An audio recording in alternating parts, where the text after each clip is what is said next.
Shalom. I want to give all praises, honor, and glory to Yahweh Ba'Shem Yahweh Shai. Double honors to the apostles and the men of Great Millstone. And honors to the Akim out there pushing this truth in all faith and sincerity.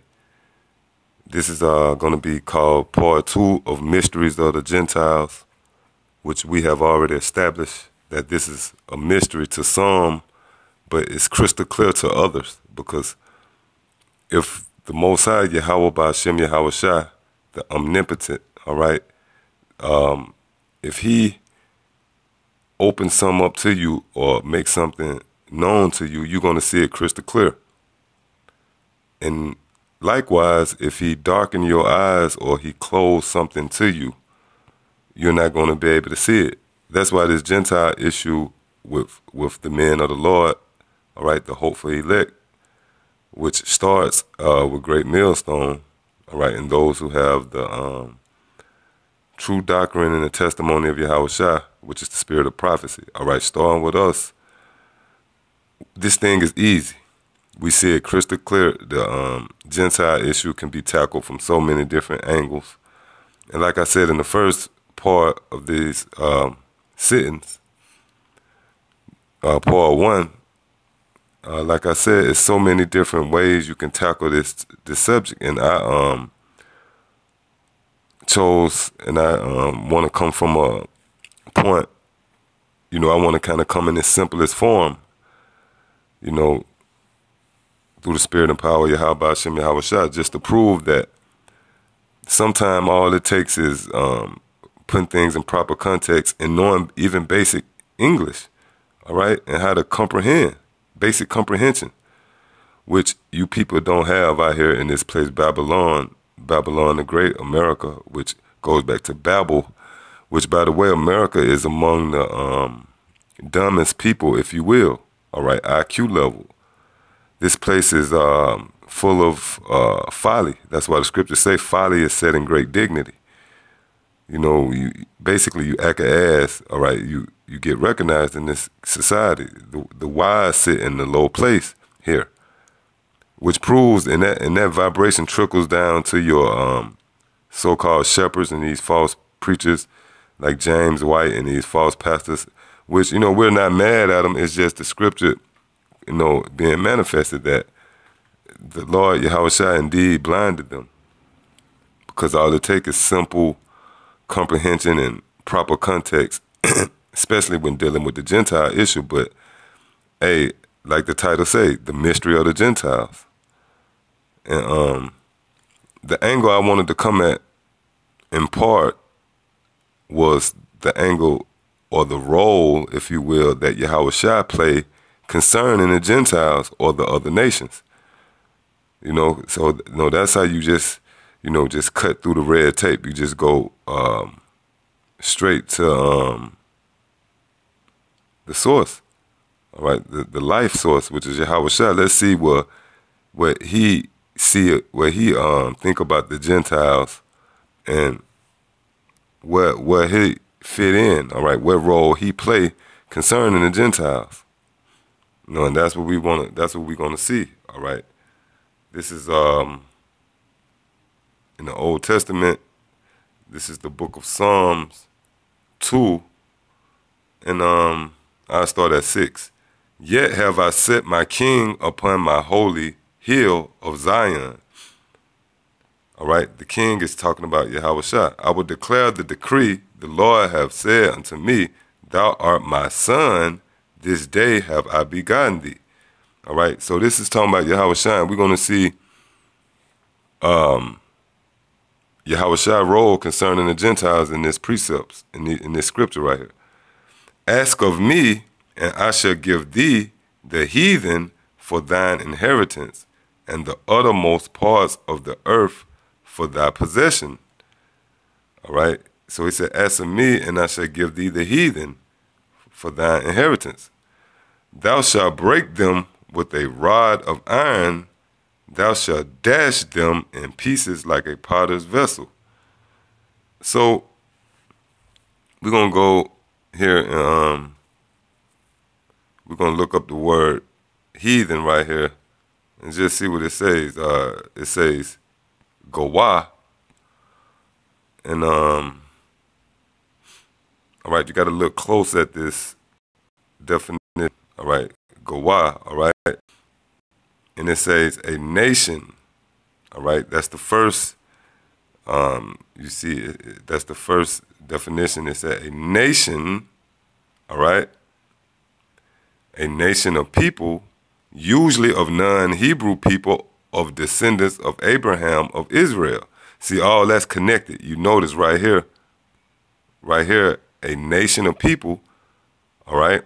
Then right here, the first part, usually of non-Hebrew people, of descendants of Abraham of Israel. So it's a nation of people that's not of non-Hebrew people, neither are they descendants of Abraham or of Israel.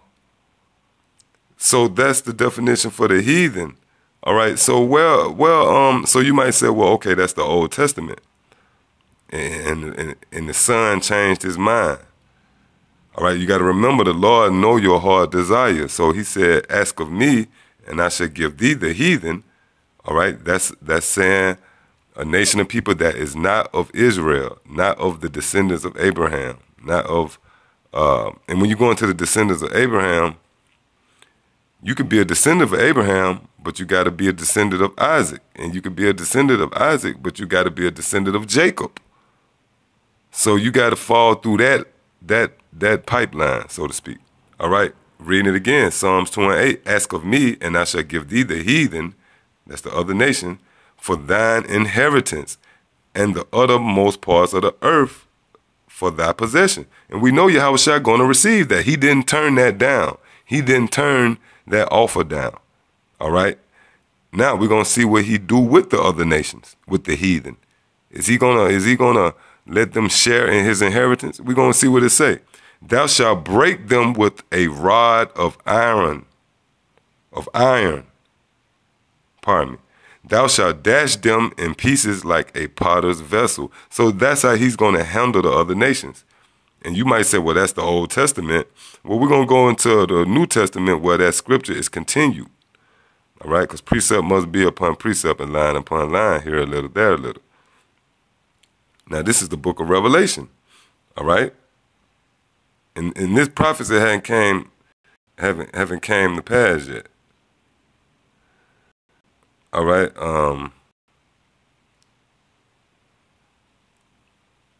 Here it is right here. This is Revelation 2:26.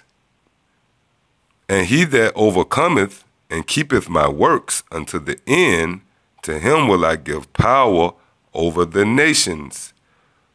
All right?